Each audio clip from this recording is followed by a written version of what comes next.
Okay, so when I was standing outside the courthouse, several people drove by, and David actually came over to talk to me, and David has a story here that I think that everybody should hear, because, and David, aren't you afraid though? Yeah, honestly, yeah, quite a bit. I mean, I'm shaking just sitting here talking about it. It's scary. I tried to have him do finger guns with me, and he put his. When we went to go put our finger guns up, David's fingers were going like this just a second ago. They were shaking like a leaf. And he's afraid to tell his story. His face is flush and red. His fingers were shaking just now. You should have seen it. Thank you so much. I appreciate it. And this story is about Blankenship and Mcknight.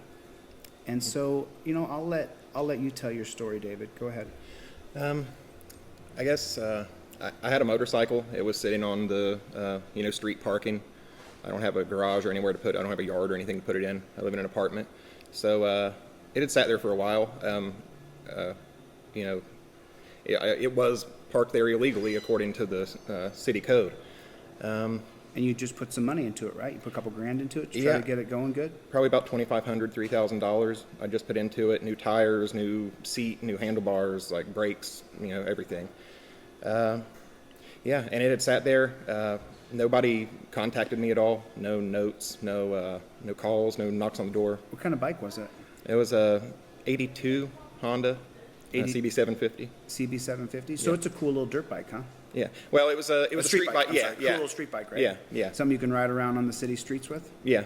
Yeah. I rode out in the country a lot too. It was just, I rode it every day. The weather was nice. Right.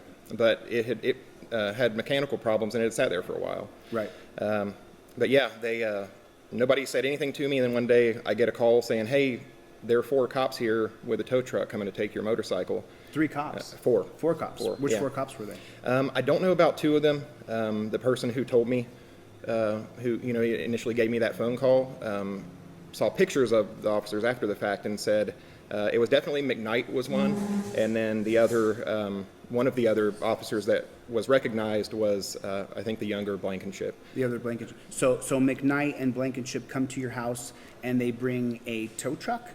Yeah. Well, I mean, they didn't come to the house. They came to the street. They didn't knock on the door or say, "Hey, we're here to do this" or anything. And your motorcycle's just on the curb out there in front of your apartment building. Yeah. And the cops pull up and they do what? They took the motorcycle and somebody tried to intervene. The person who gave me the phone call tried to intervene and ask what's going on, and they just had no words for them. They wouldn't say, the officers wouldn't really communicate at all.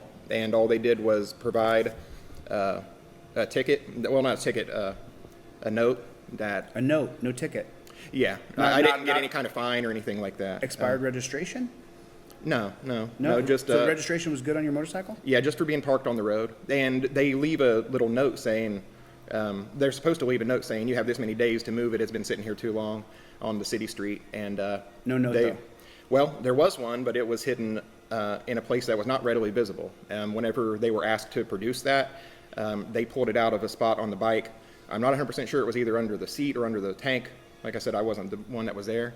But they pulled it out of a hidden spot and said, "Here you go." And it said, you have 5 days to move this," or something to that effect, or it can be impounded. So they had hidden it and then came and collected whenever nobody saw the note and followed up on it. So they put a note on his bike that said, "You have 5 days to move the bike because it's been parked on the city street that people pay taxes to park on the street." Yeah. And were any other cars impounded or any other bicycles taken? Just yours? No. So your bike is a pretty cool looking bike, right? I think so, yeah. It was a pretty cool looking bike. And then the police end up, so let's keep going down the road. So they put a note on his bike that says you got 5 days to move the bike, but they don't put the note in a noticeable place. They just stuff it under the seat or someplace that you can't see it. And this is Mcknight and Blankenship. Yeah. And then they pull up to his house with a tow truck. They load, and then the person who notified him, one of his friends or neighbors or whoever, they go over and they say, "Hey, what are you doing? Don't take his bike away. That's his bike. He just put $2,000 into it, $2,000 or $3,000. So at least a couple grand he put into the bike." And then they pull a note out where they stashed it, where no one would see it, and they say, "We gave you 5 days." And then what happens to the bike next? Got impounded, and like I said, they didn't, they wouldn't give a phone number to call or who to talk to, where to go, anything. So I called the police department. I don't remember the number I called, but they basically said there's a number that you need to call for impounded vehicles, and you have to come here in person, and you have to do this all in person, and like they made it, rather complicated and kind of vague as to what exactly I needed to do. And then beyond that, like months later, I got a letter saying that my vehicle had been impounded and to talk to them about resolving it. I just never, I have very low income, and I never had money to get it out of the impound. So. And was it the impound? How much was the daily impound fee? I think I don't want to say for sure. I think I've heard that it's like $50 a day. $50 a day for the impound fee. So after 3 or 4 days, you're up around $150, $200, $300. Yeah. I'm not rich. Are you rich? No. No, not at all. And so most of us aren't around here. so now they take your bike. You get home. You go, well, where's my bike? You start calling around, and then do you go down? You go down to the police department? Do you no, I never did. Whenever the person went and approached them, and they refused to take the phone and talk to me. Oh, they wouldn't talk to you as they were taking your bike? Yeah, I didn't mention that. Yeah, they were, the person tried to hand them the phone and said, here's the owner, he'd like to talk to you and figure things out, and they refused. They just looked at them, and just blank stares, no words, nothing. So they're taking your motorcycle, dude. Yeah. And so they take it away, and then you call around, but you can't really find it. And then your bike's just gone. The cops have taken your bike. What's your recourse? I mean, other than just, pay the money. How much money did they ask you to get your bike out of impound? I never even asked specifically, because like I said, I knew I more than likely didn't have the money, and it was broken down, and I didn't have the money to fix it. That's why it was sitting there to begin with. So I just said, oh, I guess it's a loss. And it's just a loss. Yeah. Your motorcycle's just a loss. And I think I think they're hoping for that. I think they probably prey on people in positions like mine that can't fight. They don't have the money to get a lawyer or, to fight the system that way.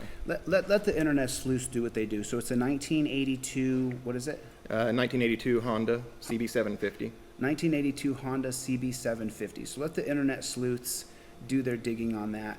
And so they take his bike, they steal his bike, and they put it in an impound. They run him around. He can't get it. He never gets a price. He doesn't get the impound yard it's at. They don't tell him where the bike's at. They don't say, go to this address and pick up your motorcycle. They don't say that.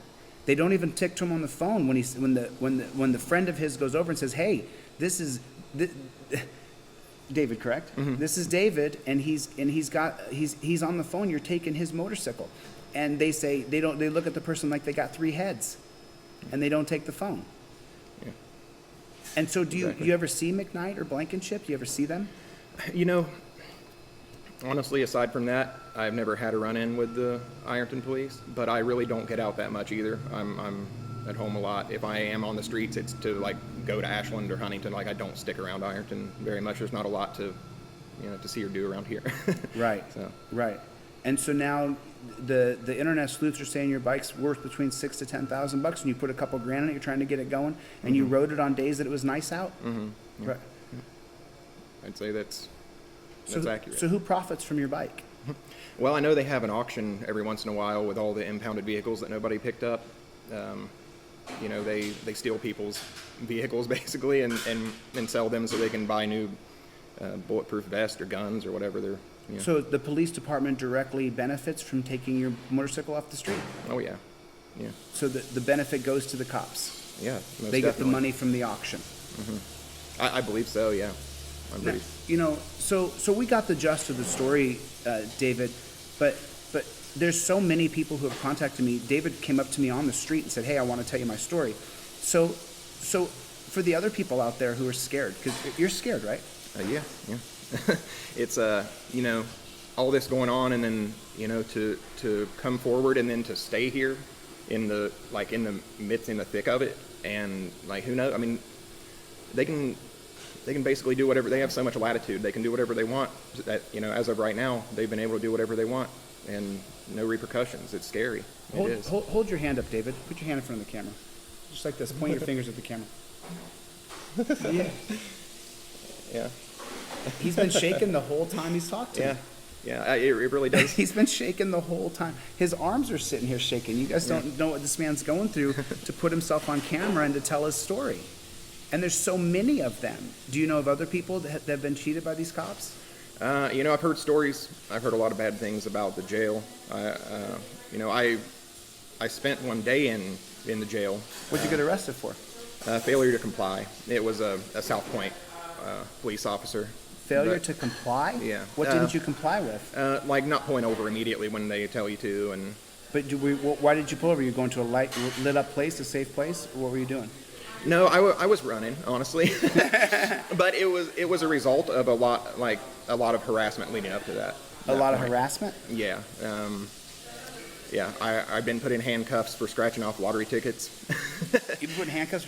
And how do handcuffs feel? Horrible. Yeah, and more so than the physical feeling, the mental, the emotional feeling completely helpless in a stranger's control is scary. I'm not sure if you know though that Sheriff Jeff Lawless said that handcuffs are safety for the public. Oh yeah, I heard that. Yeah, they're safer for you.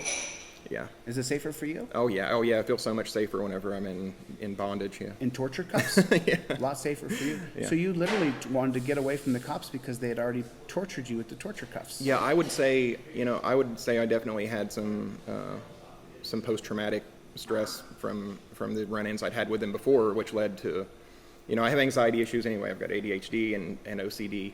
Yeah. So that, like the things leading up to that, I was just scared and fight or flight kicked in. And he's still shaking. His arms, the whole table's shaking. I mean, it's traumatizing. It can be traumatizing for sure. And it's something that, you don't really get a lot of people don't accept that as a thing that's traumatic. It's like, oh, you got what you deserved or whatever it might be. But tell me about getting put in handcuffs for scratching off a lottery ticket. It was a South Point cop. This was several years ago, and I was scratching off like the crossword tickets, the $5. Like it takes a while to scratch them off, and I was sitting in the parking lot of the gas station. I went and bought one. Came out. I scratched it off in the car. It took a while. I went back in, scratched it off again. Got another one, scratched it off. I was there for maybe 30 minutes. 45 minutes scratching off tickets, and as I pulled out, a cop was across the street and he immediately pulled out and got right on my ass and pulled me over, and I went to a place that I felt was safe to pull over instead of just like South Point doesn't even have sidewalks or anything, there's nowhere to pull over. So I pulled in. He immediately comes out with his gun drawn. He is approaching me, telling me to get out of the car. And then I'm saying, that's not necessary. What's going on? Because I won't do anything wrong. Sheriff deputy comes. They get me out of the car. I got out willingly because they had guns drawn on me. But they brought a dog. Said it alerted on the car, which it didn't. I saw it. The supposed alert that it did. And they put me in the back of the cop car. Oh, wait, hold on. So you're skipping a lot of stuff here. Sorry. So you're scratching off lottery tickets. The cop goes to pull you. You're scared, so you punch it. You're going to try to outrun him, and then you're like, you know what? This is No. This cop. Oh, this was a different incident. This was the first time I ever got put in handcuffs. Oh, okay. So this is a different. Yeah, I'm not doing anything wrong. Okay, I've never been. You scratch off lottery tickets. The guy goes to pull you over, and then so you're like, okay, let me just pull over a safe place. You pull over. I went maybe 3 blocks. Right, and so you pull over a place where there's cameras or lights, and then he comes up to your window and he's got his gun drawn. Mm-hmm.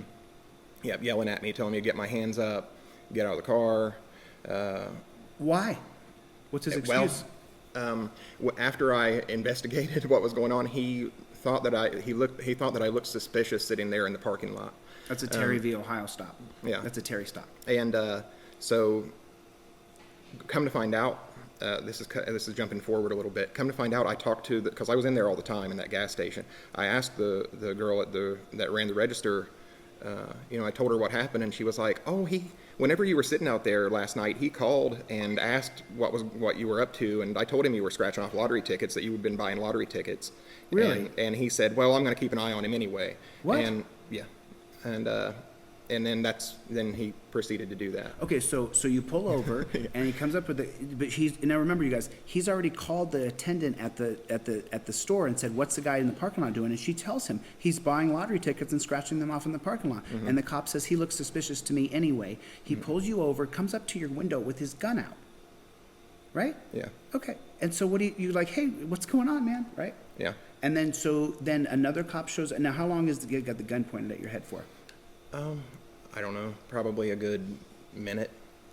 And then how's that, what's the next thing that happens? Do you open the car door yourself, or do they open the car door? I willingly got out because I was a little afraid. Even I pulled over in a place that was safe, like off the road, but it was not a place where there was anybody around or anything. So there was nobody to see what was going on. I was afraid I'd get shot and they'd just make something up. So I just got out willingly. And then what happens when you get out? They turned me around, like pushed me up against the car, put me in handcuffs. I said some things about my rights. I don't remember exactly. It's been years ago. But I was saying, like, this isn't right.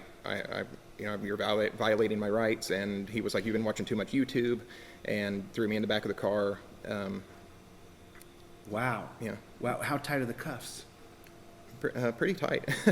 The funny thing is they didn't search. They didn't search me before they put me in the back of the car. So I still had my phone. So I was able to call someone to come and witness what was happening. Get the fuck out of here. They don't even pat you down. They just want to put you in the torture cuffs. Yeah. They're not checking for weapons for their safety. They putting you in torture cuffs. Yeah. And then they put you in torture cuffs and throw you in the back of the car. You call a friend and say, get down here and film this. Mm-hmm.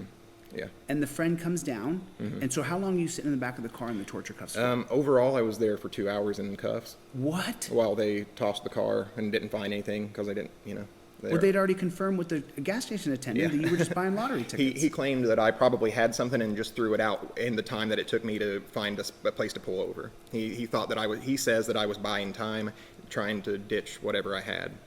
And so he's accusing you of drugs. Mm-hmm. Yeah. Because that's how police departments are funded, is by how many drug arrests they get. The more drug arrests the police get, the more funding they get from the federal government. That's what's going on. That's what's going on. You guys need to understand that, and that's from Richard Nixon's war on drugs. He literally incentivized the government, and then Reagan really accelerated it, and then Biden triples down on getting civil asset forfeiture, stealing people's stuff, and so they can get more money for the police departments. So now he's accusing you of doing drugs, or you're on drugs, and you're in the cop car. How many interactions do you have while you're detained in torture cuffs? Just call it what it is. It's arrested. So while you're arrested, how many interactions do the cops come back there? And how many times do they ask you, just tell us where the drugs are? Just tell us where the drugs are. I honestly, I would say there was probably only two interactions.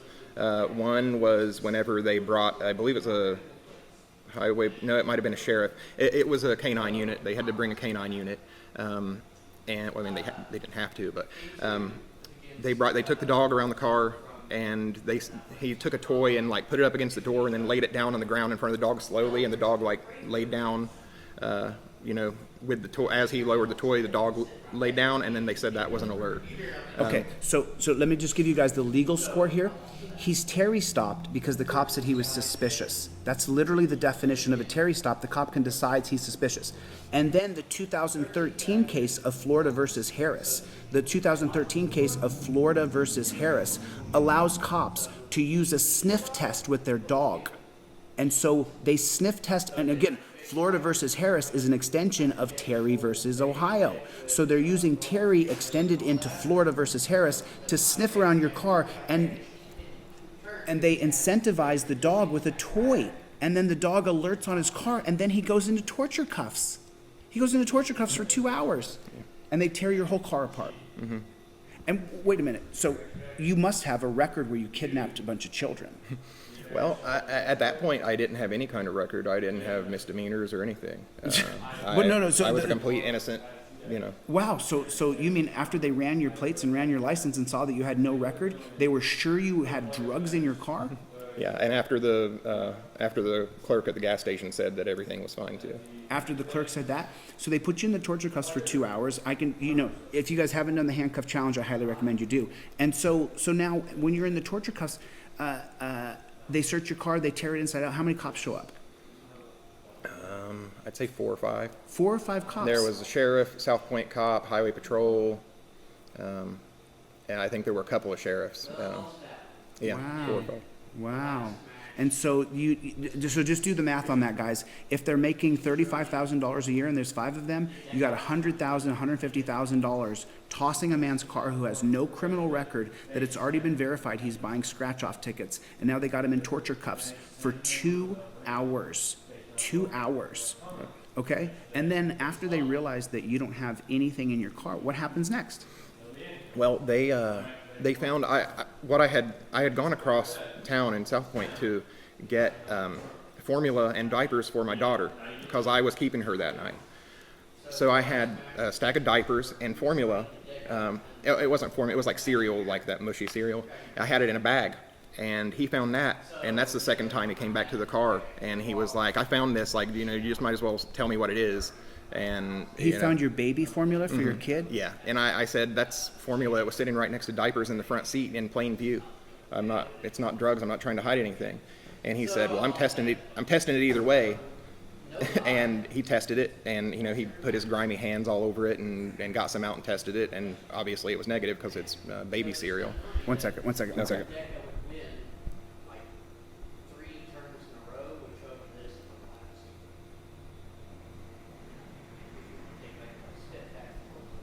second.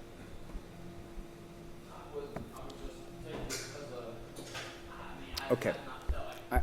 Sativa, Dr. Barry, do whatever you got to do. Okay.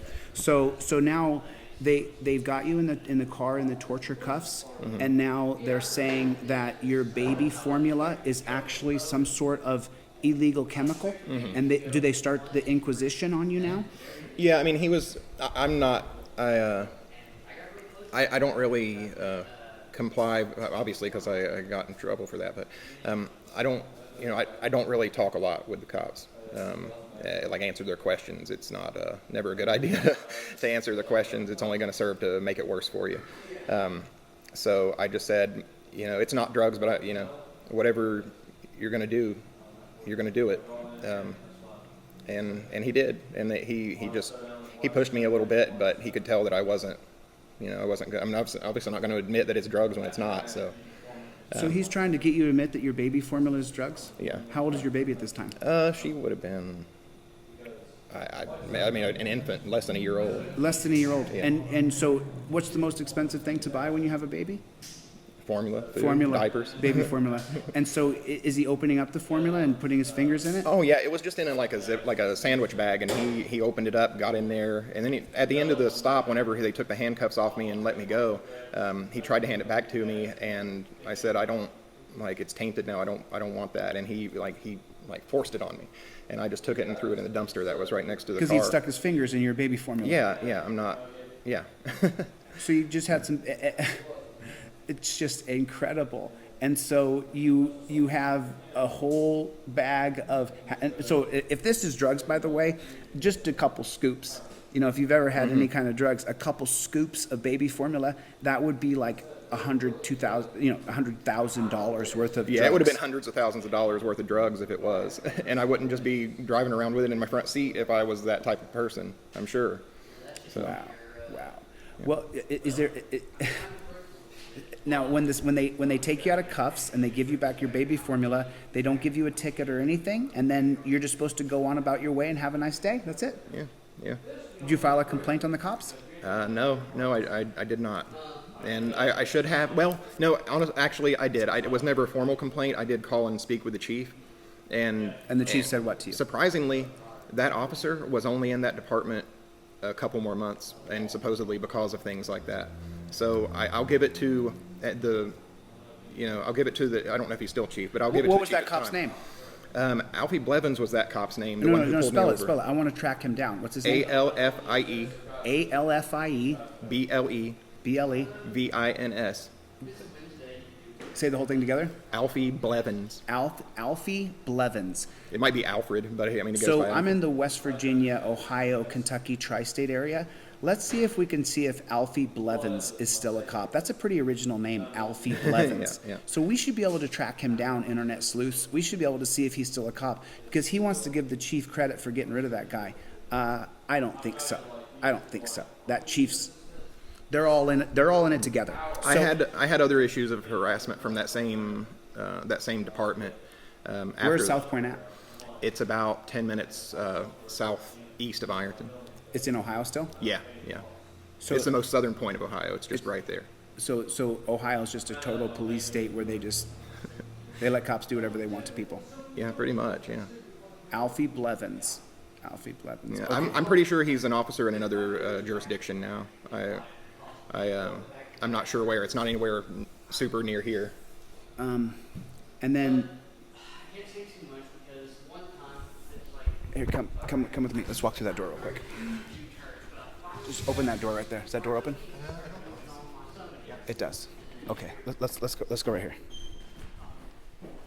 So sit on this side of me over here. Thanks. Kind of sucks. We're gonna be backlit, but that's okay. I'll get over it. The other guy's screaming in there, and I can't hear him. So actually, let's do this.